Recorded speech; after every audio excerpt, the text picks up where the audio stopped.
Welcome to our channel. In this interview, we discuss the growing interest from various countries in joining BRICS, with around 30 or more nations expressing their desire to participate. The conversation also highlights Turkey's surprising involvement, given its status as a NATO member, and delves into the geopolitical dynamics involving countries like Kazakhstan, indicating shifting alliances and evolving interests in the global landscape. Stay tuned to learn more about these intriguing developments. Enjoy watching. I'll start with the BRICS. Quite a lot of countries have already expressed their desire to join this organization, 30, maybe more. On the one hand, the Turks are a member of NATO, which, for example, surprised me very much. On the other hand, today we read that Kazakhstan, however, through the mouth of Mr. Tokayev's press secretary, says that it is not going to join this organization in the foreseeable future. Why such activity and such interest in this organization? Why is everyone invited to join it? What will BRICS do in the future? Is it not a competitor of other international organizations?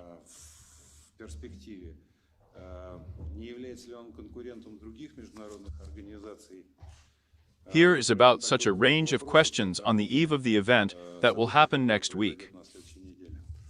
BRICS, in principle, reflects the processes that have long begun in the global economy. First of all, the new centers of economic growth.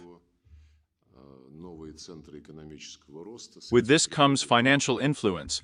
With financial and economic influence comes political influence. So for more than 1 year, more than 1 decade, I would say, the center of world development has been shifting from the Euro-Atlantic to Eurasia and the Asia-Pacific region.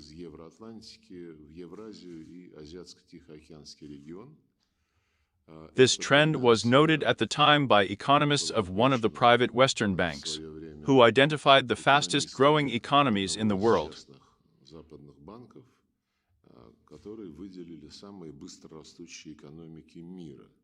And the abbreviation BRICS originates from this study, purely on the basis of objective statistical data.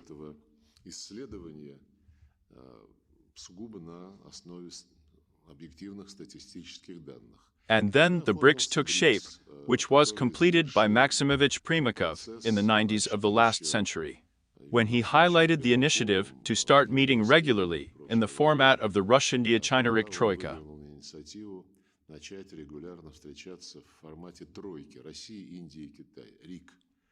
This troika still exists, although we haven't met for a long time. There was a pandemic, then other circumstances prevented it, but it exists as an independent mechanism. Subsequently, Brazil joined the RIC, making the BRIC out of the RIC, and then South Africa. And the BRICS was formed already in the context of the analysis I mentioned, as representatives of the fastest and most steadily growing economies in the countries of the world majority.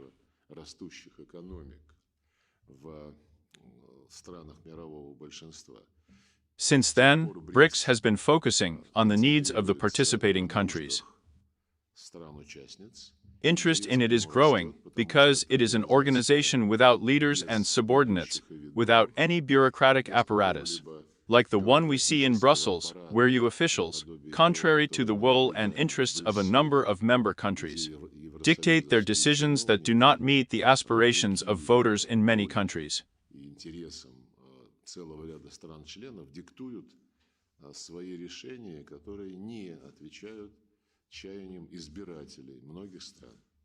And instead of solving the problems of the members of the European Union, the rural bureaucracy is engaged in pumping Ukraine with weapons, raising funds for these purposes, and other actions that damage the economy and social sphere and industry of the EU member states.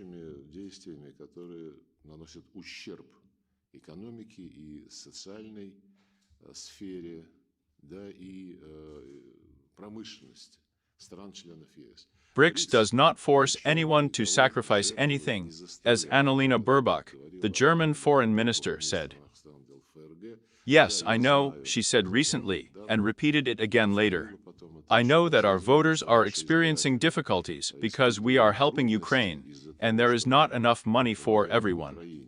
But we must be patient. This is the logic dictated to both its voters and the EU member states by the European bureaucracy in Brussels. It is completely absent from the BRICS.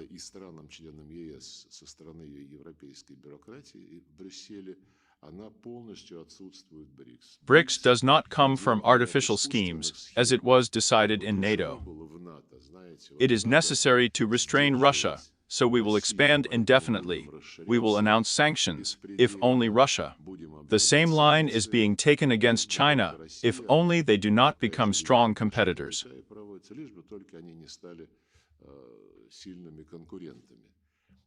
In other words, the task assigned to the bureaucracy in the European Union sets the goal of the bureaucracy. In NATO, the Americans dictate. Actually, it's the same thing, because the Brussels bureaucracy depends entirely on what Washington says. In BRICS, no one imposes such artificial tasks on anyone. BRICS is not going to restrain anyone. BRICS does not organize any operations against anyone, does not launch any projects.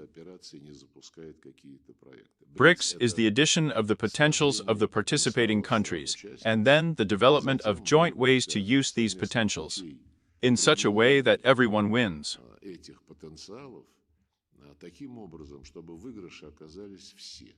Therefore, instead of artificial schemes, plans and projects within the framework of BRICS are developed from life. Experts gather in the field of economics, trade, logistics, transport, communications, modern information and communication technologies. Experts of tax services have recently gathered, and they simply exchange their experience, present their capabilities in this area. And it becomes clear how to combine these potentials for the benefit of all participants. And this is precisely the attraction of BRICS for the countries of the world majority. You know that last year at the summit in Johannesburg, South Africa, the number of BRICS members doubled. But it was decided to keep the name as a world-famous brand, and now you are right. About 30-odd countries want to establish relations with BRICS.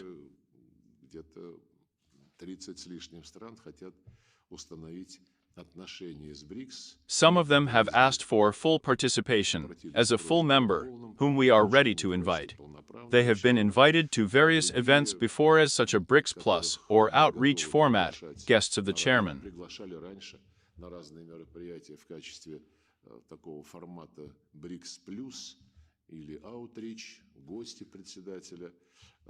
Now, following the decision of last year's summit, we are preparing at the expert level, at the ministerial level.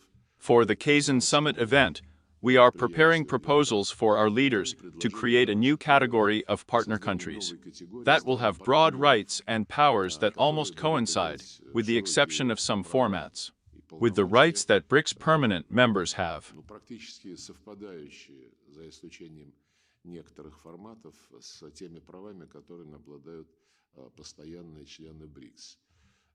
Yes, among those who announced, and did it publicly, their desire to become a member of this association of ours was Turkey.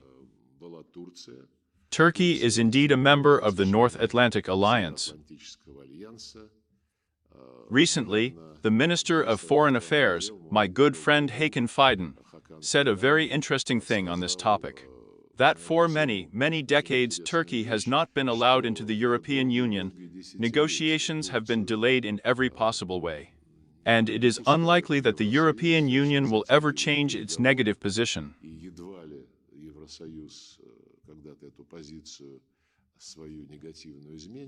Therefore, this is another argument in favor of Turkey getting closer to the BRICS. But Turkey participates in many other movements and associations. You mentioned the statement of the press secretary of the President of Kazakhstan, who said that in the foreseeable future, Kazakhstan, most likely, will not apply for joining the BRICS, because there is the UN, which is a universal and uncontested organization, where everything needs to be solved. потому что есть ООН, которая является универсальной и безальтернативной организацией, где и надо все решать. Ну, немножко, наверное... Here it is necessary to clarify this position, because Kazakhstan is a member of many other organizations. The Organization for Security Cooperation in Europe, the CIS, the STO, the Shanghai Cooperation Organization. Kazakhstan is also a member, an active member of the Organization of Turkic-speaking states, which is being strengthened at the initiative of Turkey, which are on the rise, which are paying great attention to the representatives of our Central Asian allies and strategic partners.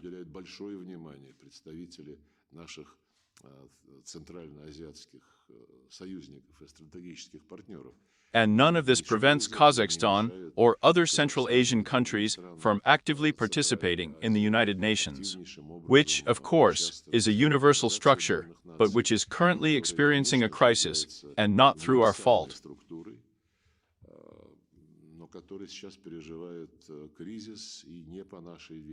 So it seems to me that, ultimately, our southern neighbors, our allies in the STO, in the Eurasian Economic Union, will first of all see for themselves the direct benefits of rapprochement with the BRICS, not necessarily to join, but to cooperate in the implementation of specific projects.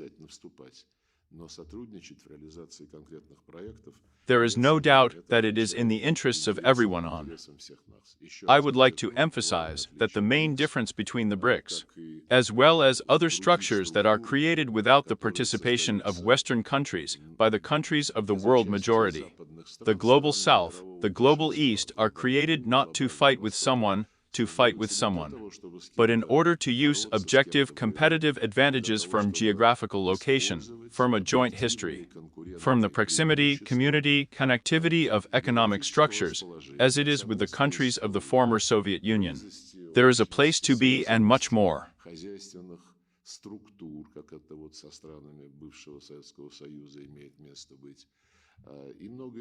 Therefore, this movement is objective, and the fact that the West repeatedly proves its readiness, but determination, without hesitation against any countries in which it sees a threat to its economic dominance, to apply illegal sanctions, violating the principles of the world market economy that it propagandized, of course.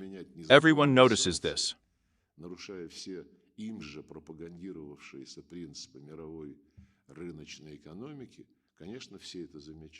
And in such circumstances, no one wants to find themselves in a situation where suddenly the West, a Western leader, will suddenly get up on the wrong foot, and you will not understand who he will turn his unjust anger against next time.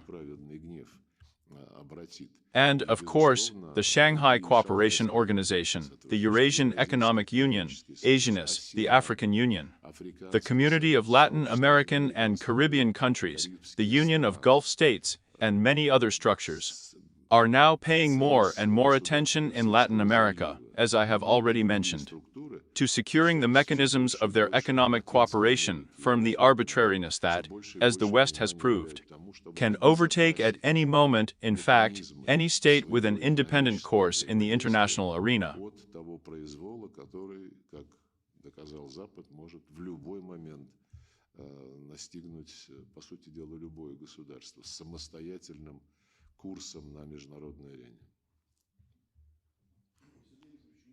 Such an American, probably, block of questions. There is less than a month left before the US elections. In your opinion, their results may somehow affect the Americans' policy towards Ukraine, or it is already so defined in concrete that it does not matter who is sitting in the White House. But now our political talk shows are constantly holding discussions on this topic, delving into details, monitoring the percentage gap between candidates, the differences in certain opinion polls, regardless of the outcome of the election. We will remain for the United States, but if not an enemy, then an opponent for sure.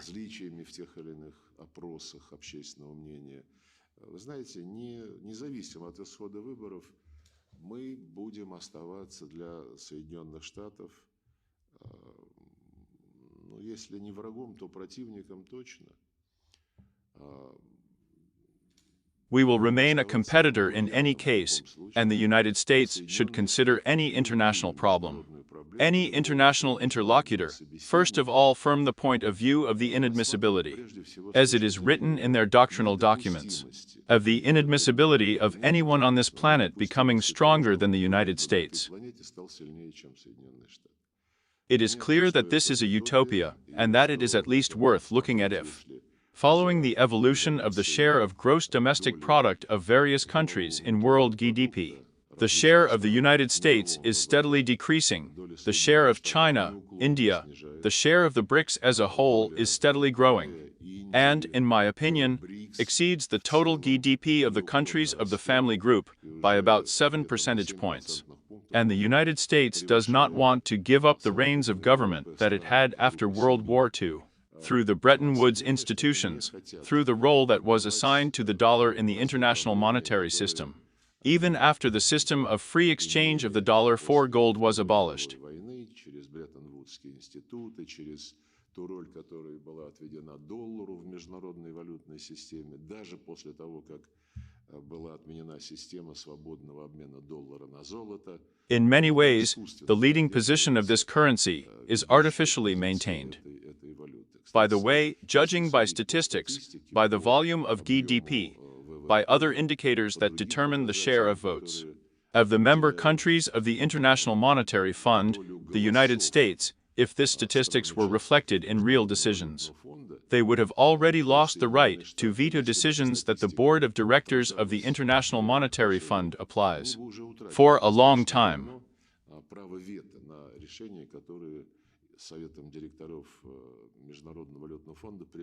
But they are slowing down this reform, which is supported by the BRICS, just as they are slowing down the reform of the World Trade Organization, where for many years the Americans have blocked the work of the dispute settlement body, and all the numerous just complaints, lawsuits, whatever you want to call them, coming to this body, including from the People's Republic of China, whose goods are beginning to be more and more grossly discriminated against in the American, but also in the European market. All these complaints just stack up, and nothing happens to them. This all reflects the main goal of the American ruling class, to prevent someone from undermining their dominance.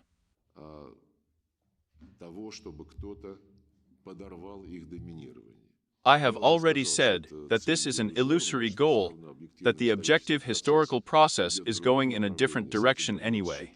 We will have to reckon with this, but at this stage. Returning to the question of which of the candidates, which of the parties of the United States is preferable to us, we need to prepare simply for the fact that the attack on our interests, actions to restrain our development will continue under any administration.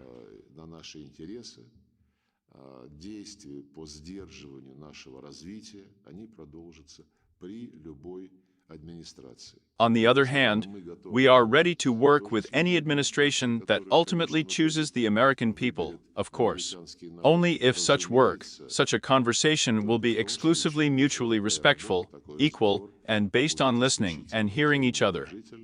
Равноправным и строится на том, чтобы слушать и слышать друг друга. While we are watching the election struggle in the United States, there are no signs that we will return to such a conversation. When we are not watching, Признаков того, что мы к такому разговору вернемся, откровенно говоря, не наблюдаем. Trump and his vice president say that it is necessary to resume dialogue in order to solve one problem in 24 hours, another problem in 78.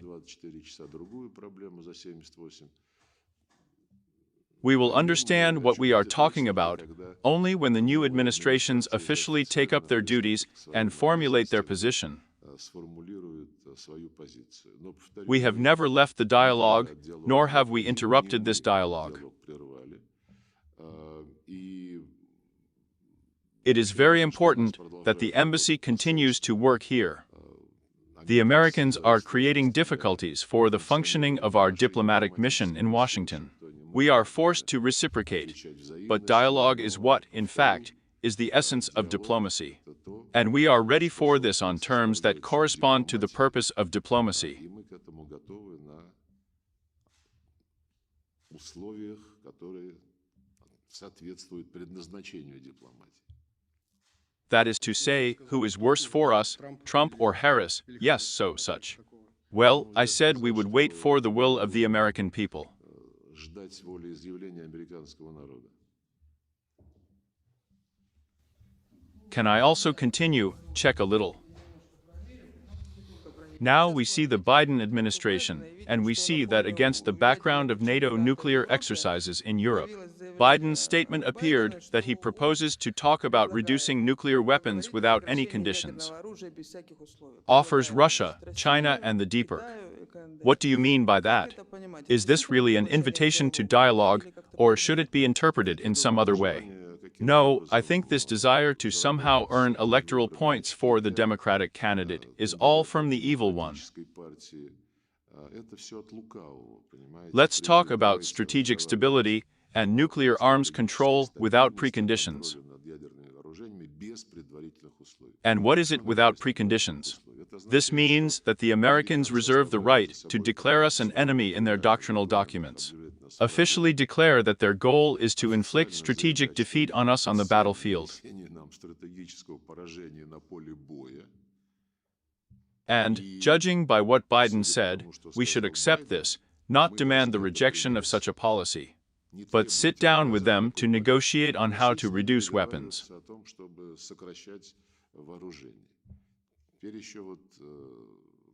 The Americans are proposing the same thing in China, the Democratic People's Republic of Korea. But arms control negotiations are conducted on the basis of mutual respect, on the basis of recognition by both participants, with both sides of the negotiations, that there should be no war.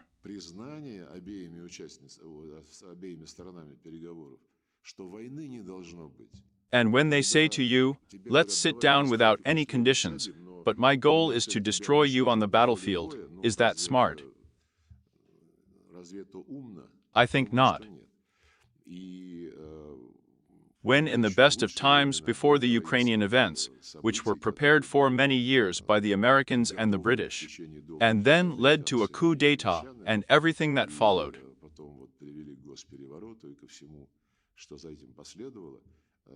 Long before that, we proposed to the United States, when the Nuclear Five conducted a strategic dialogue.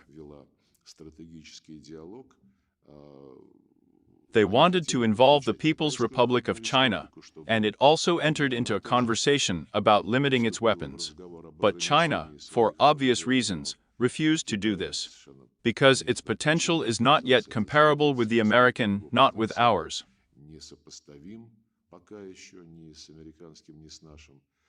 And moreover, we are not in any military alliance with China. We are not bound by the obligations that NATO members are bound by.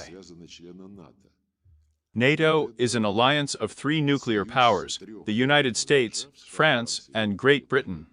So we propose to conduct a conversation, taking into account the combined potential of the United States, Great Britain, and France, which ultimately is aimed both geopolitically and practically at the territory of the Russian Federation. They say no to England and France. They have their own decisions. We don't want to interfere in their affairs. In general, it all sounds funny. The goal is to promote, for self-promotion, if you want, for processing public opinion, the idea of limiting armaments between Russia and the United States without touching the stocks of Paris and London, and the issues of non-nuclear weapons inextricably linked to strategic stability, on which, of course, NATO significantly surpasses us.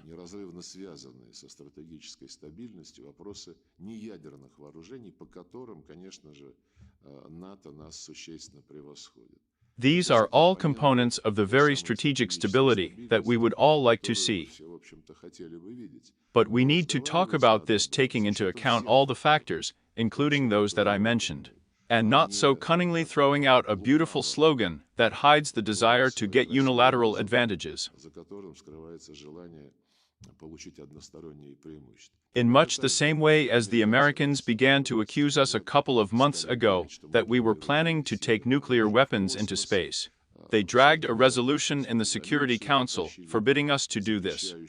We told them that back in 1967 year, in the Outer Space Treaty, of which all nuclear-armed countries are members, it was written down in 1967 year that no weapons of mass destruction were taken into space.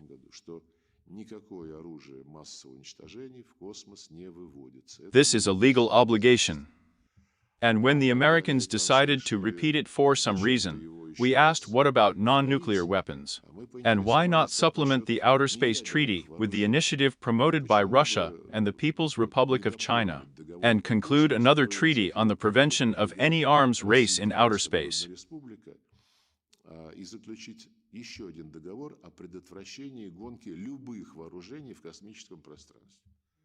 The only one blocking this treaty is the United States.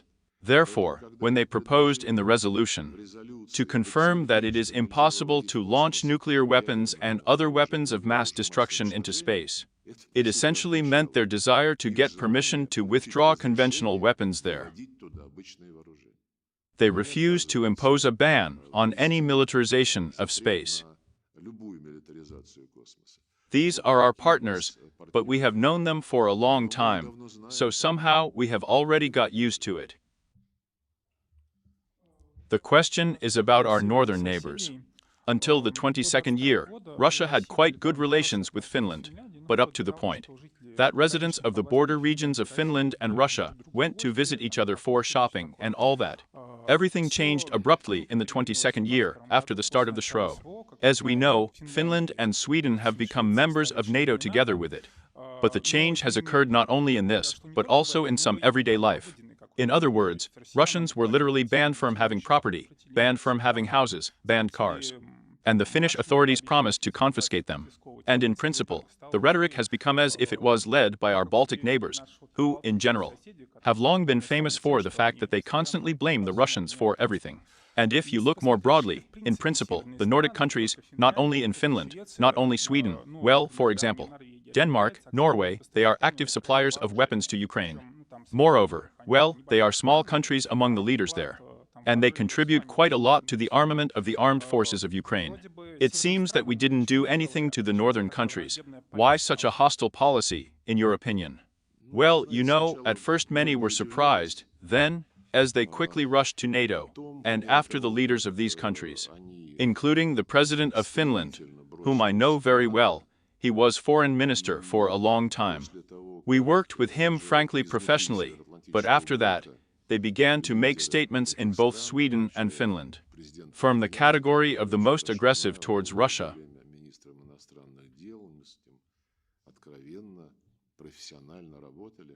Но вот они после этого стали делать и в Швеции, и в Финляндии заявления из категории наиболее агрессивных по отношению к России. You know, I didn't want to think about it, but in search of reasons, it's probably better for scientists to do this. But from the point of view of a diplomat, it's impossible to get rid of historical excursions in search of reasons.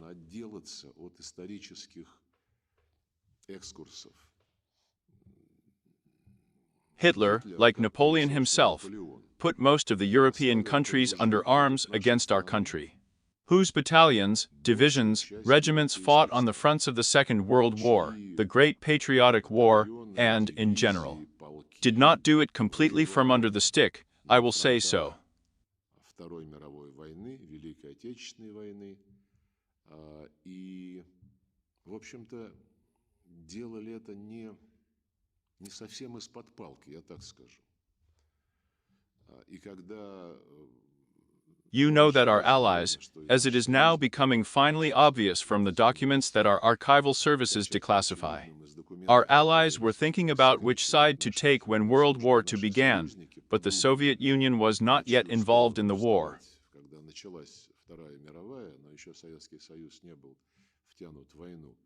Not to mention the fact that in the 40th year France and England were ready to arm Finland, in order to still try to attack Leningrad. вооружать Финляндию для того, чтобы все-таки попробовать атаковать Ленинград. And in 1945 year, II the documents of the last weeks. Declassified Anglo-Saxons were plotting an operation unthinkable for tautology. Unthinkable, but they were plotting, which concerned the mass bombing attacks, including nuclear ones on the Soviet Union. The dismemberment of the Soviet Union. In other words, I don't want to belittle the role that the Allies played in World War II to achieve our common victory.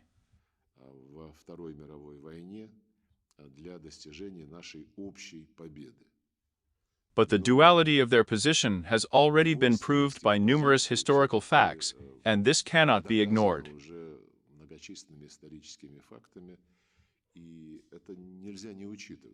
And it seems that just like Hitler put most of Europe under his Nazi banners, including the French, Spaniards, many nationalities, Scandinavians,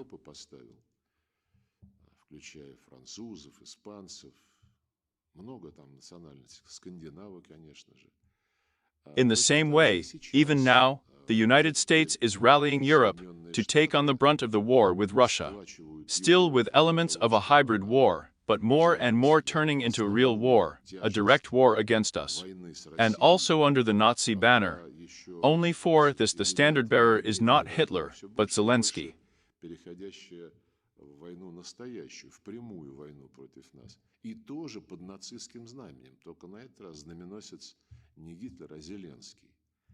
And that's how easily these instincts returned to the Finns and Swedes, or rather to their ruling class. It surprised me frankly. But at the same time, it is a signal that Nazism has not disappeared anywhere. The threat of Nazism is alive and glimmering in many European countries.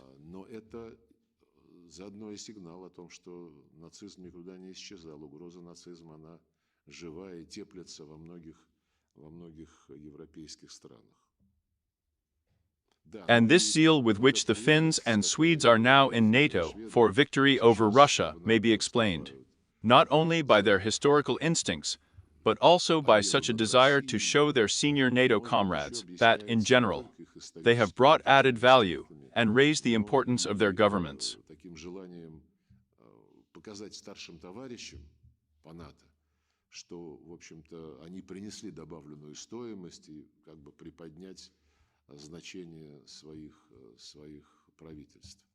Maybe, but we see it. And I am convinced that the sane forces in Europe who have learned the lessons of history, they also see this, including in Finland and Sweden. Sergei Viktorovich, in recent days, the Western media have been actively discussing Boris Johnson's memoirs. And most of them quote one fragment where he complains that you allegedly forced him to sit in front of a hotly heated fireplace, so that he sweated profusely.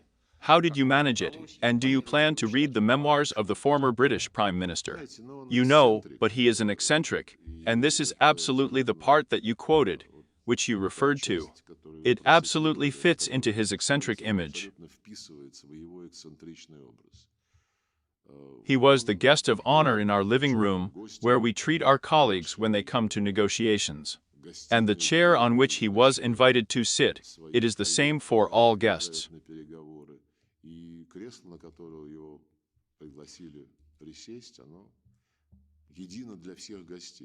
It was winter, and in winter, thank God, we have a working fireplace in our mansion on Spiridonovka. Everyone really likes it. It creates not only additional warmth, because the room is large, it's cool in winter, but also comfort if you want such an atmosphere of confidence for a conversation.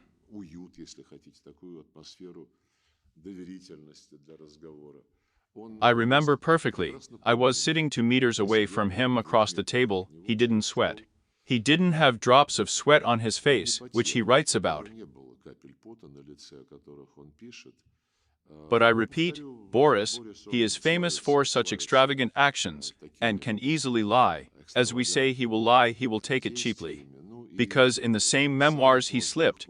I even wrote it out somewhere so that in desperation I would not quote him incorrectly.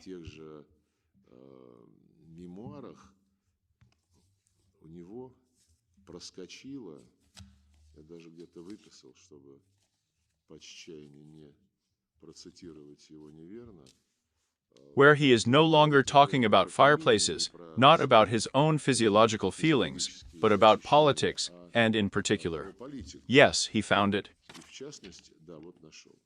He denies the fact that he disrupted the negotiations in Istanbul in April 2022 year. Although this fact was confirmed by the person who headed the Ukrainian delegation and who initialed the relevant document.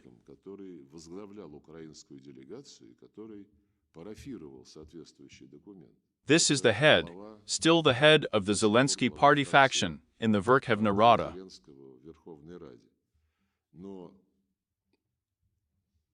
Johnson, proving that he had nothing to do with it. I quote, he wrote down, Ukrainians were never going to agree to Putin's terms. Bearing in mind the Istanbul story.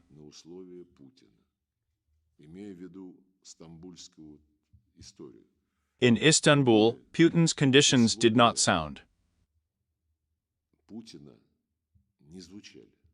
In Istanbul, the Ukrainian delegation brought its document, which we agreed to take as a basis. Therefore, this outright lie that Putin imposed something, and the Ukrainians did not agree to something, leaving it on the conscience of Boris Johnson. A certain right turn is taking place in a number of EU countries. How do you assess the chances that the authorities and forces loyal to Russia will come to these countries and, for example, will they allow Mr. Kikel to occupy any significant post in Austria? You know, I don't even think that this is a force that is characterized by the fact that it is not loyal to Russia. They have put the national interests of their people at the forefront of their political activities.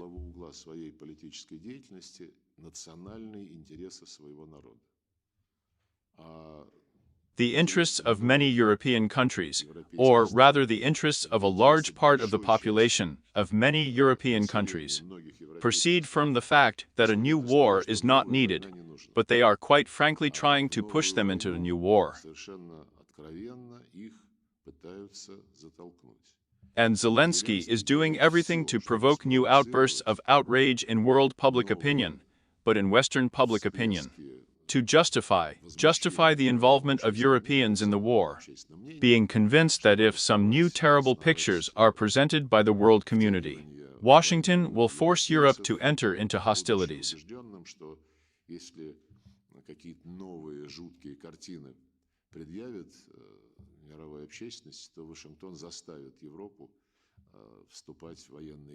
Such major members of the European Union and NATO, as Estonia, Lithuania, and a number of others, are already seriously talking about this. But if we return to the topic of elections, conservative ideas are becoming more and more popular in Europe. I do not know how much in Austria the winning party will eventually be able to form a government.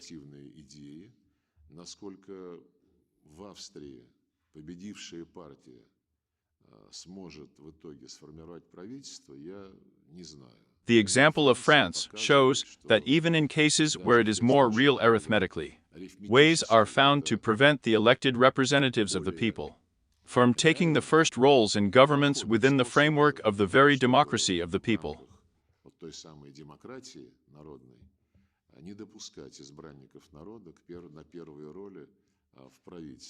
But I emphasize once again, the so-called right-wing conservatives, they are loyal primarily to their own countries and to their own peoples. And we will talk to everyone who comes to us with a proposal. Look for common ground. Think about how we can jointly make life better for our citizens. We will be ready to talk to everyone without exception, and will not alienate anyone.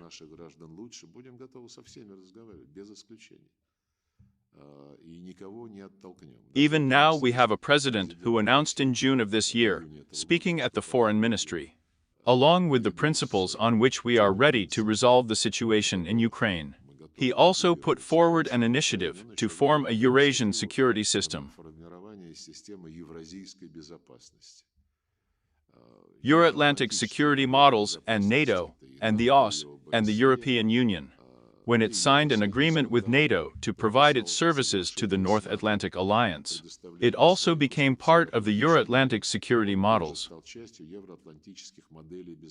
They have discredited themselves completely. And we propose to talk about the formation of a Eurasian continental architecture, emphasizing specifically that the doors will be open to everyone, including the countries of the western part of the Eurasian continent.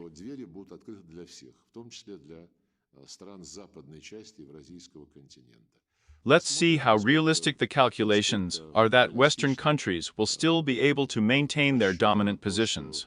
What they are counting on, but the global trends are so strong, and they will only accelerate and strengthen, that the West should think about what place it will take in the world order, which will be multipolar, and which is now symbolized. There are a number of regional integration processes in Eurasia, Africa, and Latin America.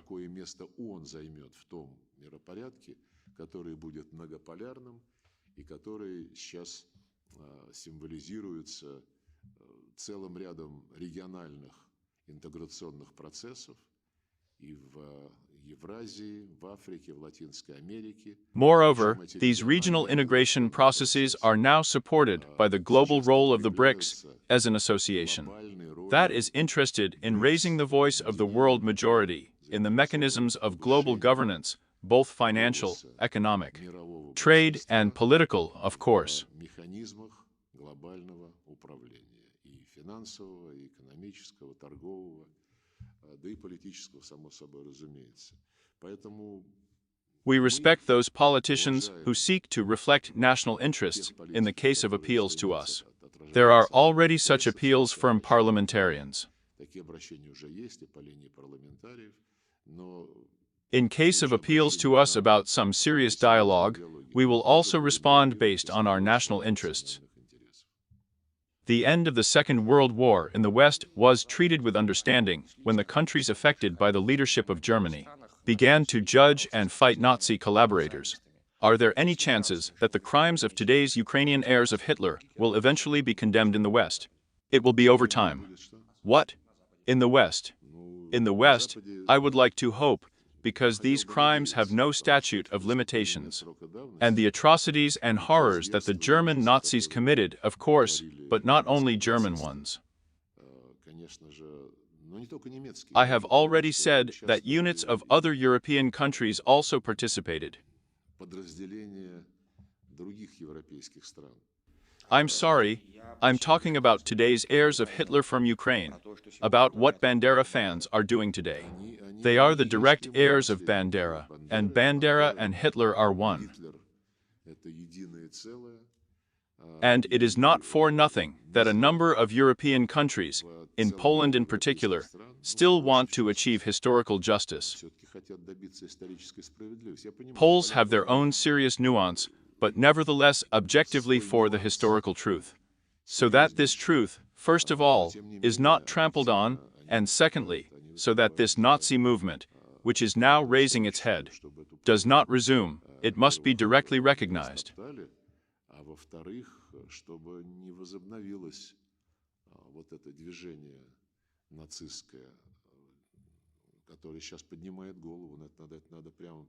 But there is no statute of limitations for such crimes, and as you know, one of the goals of our special military operation is the denazification of Ukraine.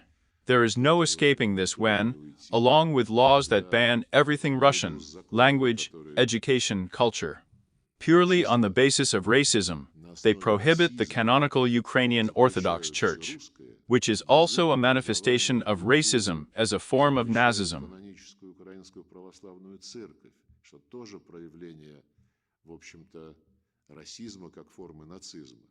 When laws are passed following, or in parallel with this, which legitimize the theory and practice of Nazism. In the Ukrainian legislative field, when thugs march during torchlight processions with the chevrons of Nazi Germany, this cannot be tolerated in modern Europe.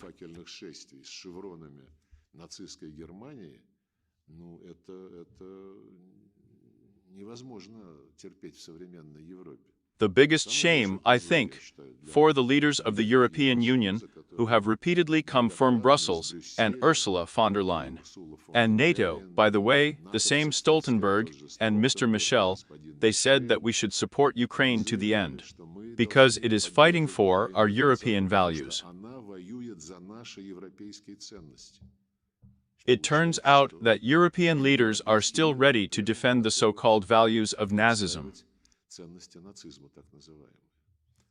Therefore, the task of denazification is by no means a slogan, it is an urgent task. Sergei Viktorovich, you were talking about historical instincts and developing this topic. I wanted to continue the question about Poland and Warsaw. Warsaw insists on exhuming the victims of the Volhynia massacre. If this happens, do you think Europe will talk about the connection of the current Nazi criminals in Ukraine with those who committed those atrocities in 1943?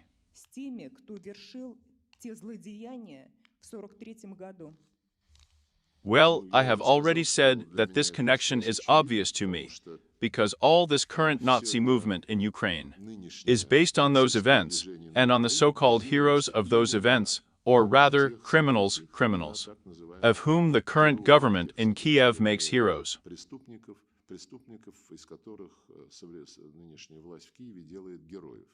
When the birthdays of Bandera and Shukevich become national holidays, the so-called Day of Formation of the Ukrainian Insurgent Army also becomes festive when the 9th of May is cancelled, when, in general, monuments to all those who defeated fascism and liberated Ukraine are demolished.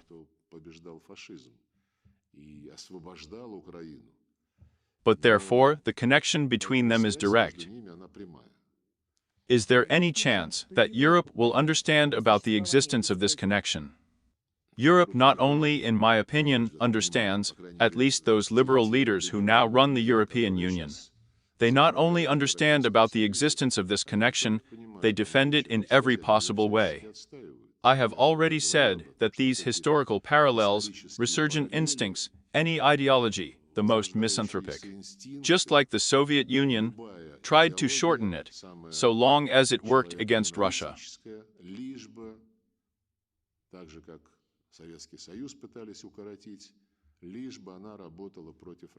As for the exhumation, specifically the topic of the Volhynia massacre, which is still not closed in relations between Kiev and Warsaw. You know, I think this is just a shameful dispute that the figures who work for Zelensky are trying to impose. Exhumation can only be carried out at the request of relatives.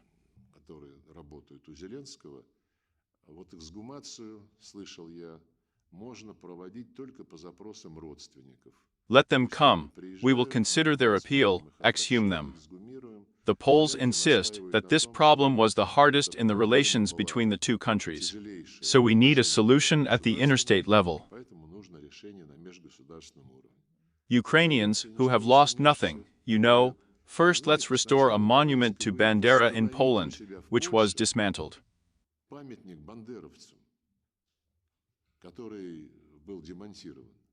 This is the level at which the Kiev clique conducts a dialogue, and it seems to me that there are no interpretations here.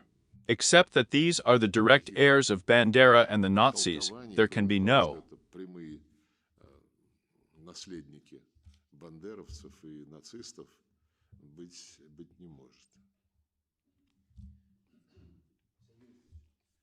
Sometimes our readers leave such rather harsh judgments in the comments that it is necessary to slam the door to the and leave from there.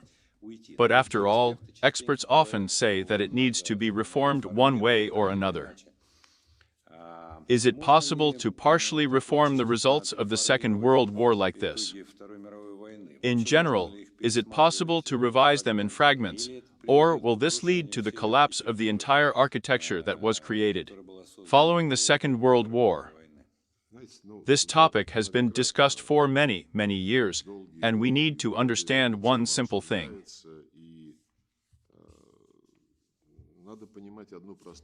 The UN is not something sitting there, And now I blame it for not being able to stop the tragedy in the Gaza Strip, where, by the way, in the Palestinian territories, in just 1 year after the terrorist attack on October 7, 2023, the operations launched by Israel to collectively punish the Palestinians in 1 year have already claimed the lives of 45,000 civilians Palestinians.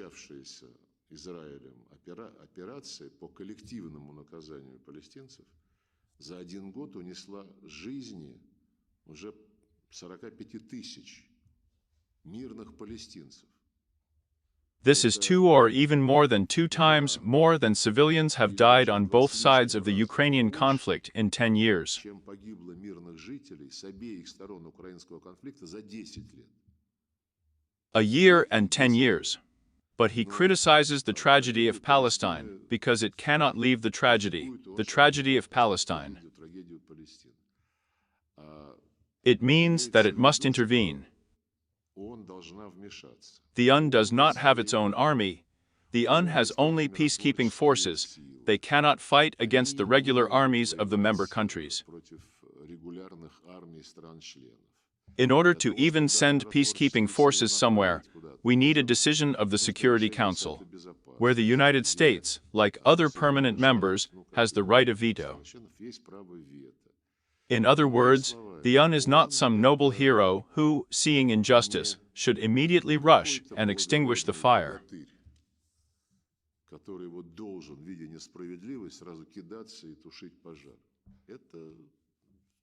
The UN belongs to the member states. It has its own rules, including the rules of the Security Council, where there is a veto, which the Americans have successfully applied 4 or 5 times over the past year, in response to the proposal of a number of countries, including Russia, to adopt a resolution demanding an immediate ceasefire. Just applied it, and that's it. And now they are doing everything not to annoy Israel.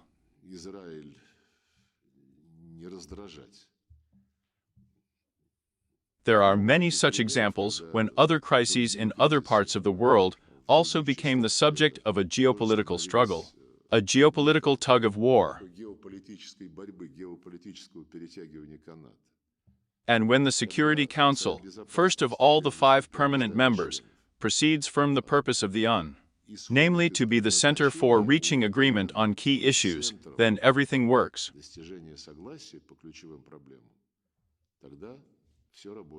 I remember when I was a representative of the reception. There were not the worst times, from the 94th to the 2004th year. Resolutions were adopted that helped reduce the severity of the conflict, including on the African continent.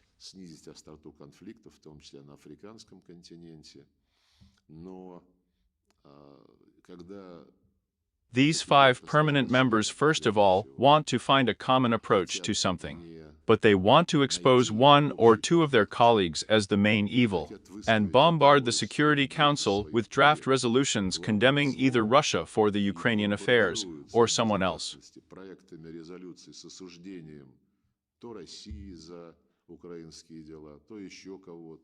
This is their choice. They are going against the agreements that were the basis for the creation of the UN. Therefore, those who say that the UN Charter is outdated in terms of the composition of permanent members, yes, of course. And countries such as India, Brazil, representatives of Africa, at the same time with them, should have been in the Security Council, on a permanent basis for a long time. But this is necessary in order to ensure the representativeness and representation of the world majority. Now it is unfairly not done. But the main thing is that the UN has its charter. In the charter, now if you listen to what the West is saying about the Ukrainian crisis, they have in all documents a call to comply with international law, the UN Charter, and respect the territorial integrity of Ukraine. The Charter is not only about territorial integrity. The charter, much earlier than territorial integrity is mentioned, speaks of the right of peoples to equal rights and self-determination in the framework of the nation. This principle was the legal basis of the decolonization process. And in 1970, the General Assembly specifically dealt with the relationship between the principle of sovereignty and territorial integrity, on the one hand, and the right of a nation to self-determination. And it adopted a large declaration on the principles of relations between states on the basis of U.S. Down. It states that everyone is obliged to respect and observe the territorial integrity of states, whose governments respect the principle of self-determination of peoples and, therefore, represent the entire population living on this territory. Who will argue that after the coup in February of the 2014 year, the ultra-radicals who came to power, who proclaimed the intention to deprive the Russian language of its status in Ukraine first of all, whom did they represent in the Crimea or in the Donbas? No one. Therefore, here the arguments about Eustefan, about territorial integrity, are not true. And even earlier, in the Uncharter, in the very first article, it is written that everyone is obliged to respect human rights, regardless of race, gender, language, and religion. As for the language and religion in Ukraine, you understand everything perfectly. I talked about this at a meeting of the UN General Assembly.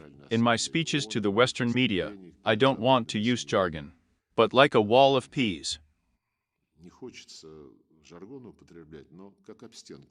There is such an expression among us, no one simply reacts in any way. After all, it does not react in any way to the elementary request, which I repeat from the very beginning of the special military operation, when a terrible noise was raised after the provocation in Bucha. New sanctions were imposed against Russia, which was immediately accused of killing innocent people.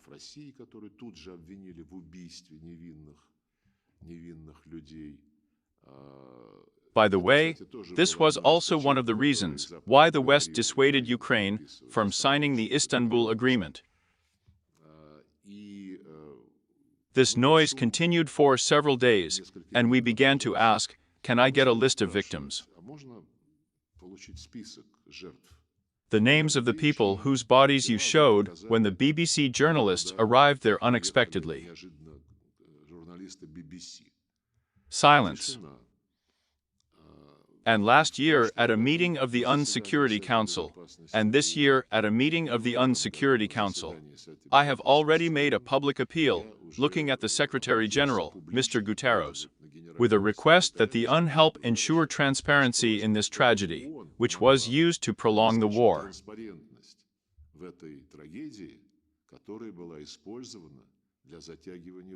This is not just idle curiosity. Looking into his eyes, without reaction. Then the Tsar General and I held separate meetings, and I asked him what the problem was. Why can't you ask the Ukrainian side, who were so noisy about this crime to the Russian army, to hand over a list of the dead? He was embarrassed, said that it seemed that the Office of the High Commissioner for Human Rights had requested such a list after our urgent reminders, and no one answered them.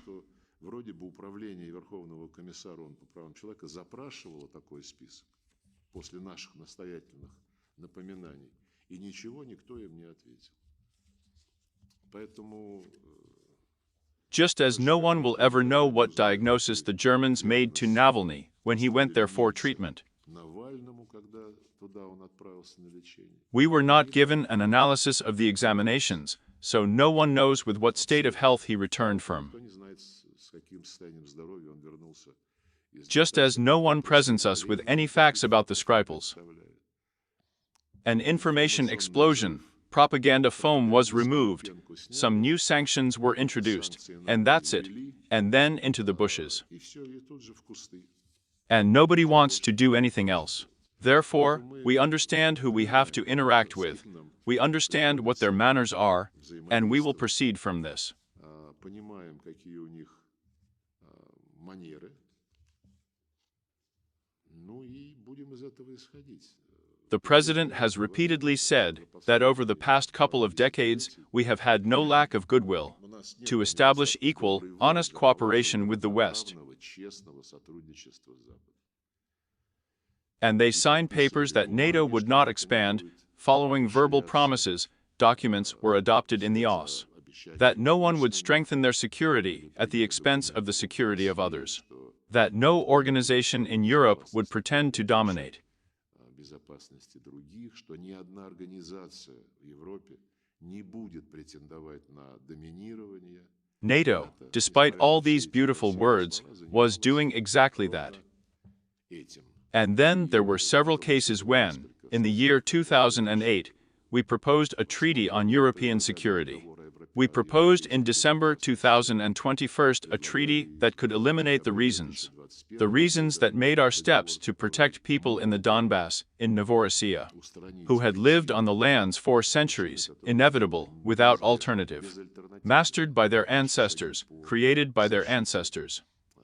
Людей на Донбассе, в Новороссии, которые жили на землях столетиями, осваившимися их предками, создававшимися их предками.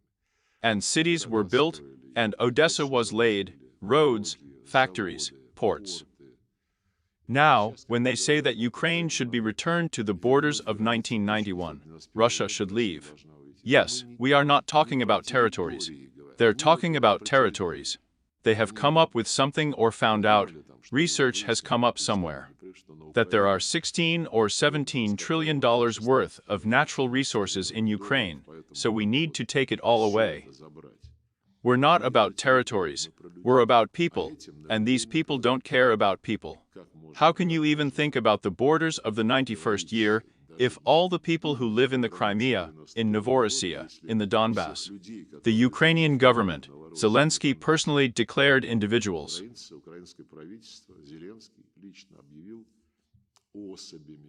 Yatsenyuk, who was prime minister under Poroshenko at the time, called them inhumans, Zelensky called individuals, and said that if someone living in Ukraine feels involved in Russian culture, let him fail to Russia. This was all said before the special military operation, when these circumstances were already developing. To solve the problems of Donbass by military means, when he was pumped up and incited to Donbass. That's why they are talking about the territory, about the deposits of something that they need in America. Because in Africa, everything will soon be pumped out. And we are about people, and about this, we must not forget about this. And that is why a special military operation cannot end with anything other than victory. This is in the interests of the people, and we are all doing this in the interests of our brothers and sisters. He has been in the press quite recently, but he has already managed to support the proposal to grant permits in Ukraine for the use of high-precision weapons on the territory of Russia. That's how you assess this new NATO Secretary General in comparison, especially with the old Jens Stoltenberg. Now it seems it is useless to evaluate, because these are the people who are voicing. This is the technical secretary, who voices the position agreed upon in NATO, and in NATO, the position that Washington presence is agreed upon. Therefore, they are all trying to be much more aggressive than they could be.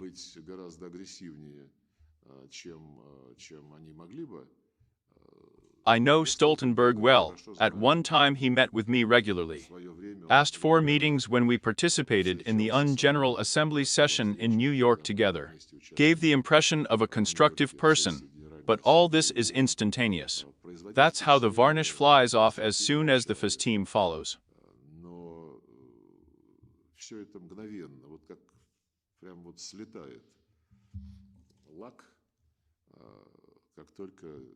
Следует команда ФАС.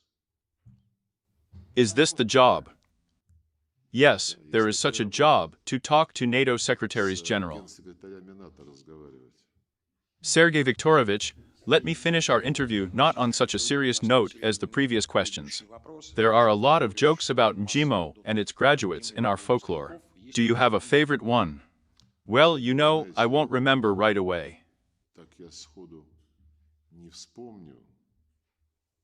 No, let's not joke about MG. It's no joke to him. Mjimo is an alma mater, which now produces much-needed specialists, not only in the field of diplomacy, but also in the field of state activity, in various areas of government work, business, journalism, by the way. If I remember, I'll send it to you. Is there another minute? One question that. Here in our editorial office we discussed it. We could not understand in any way what kind of meeting it was in Turkmenistan. In other words, it was not very announced at first as such a major foreign policy phenomenon. And then a huge number of countries playing a big role gathered in front of the BRICS.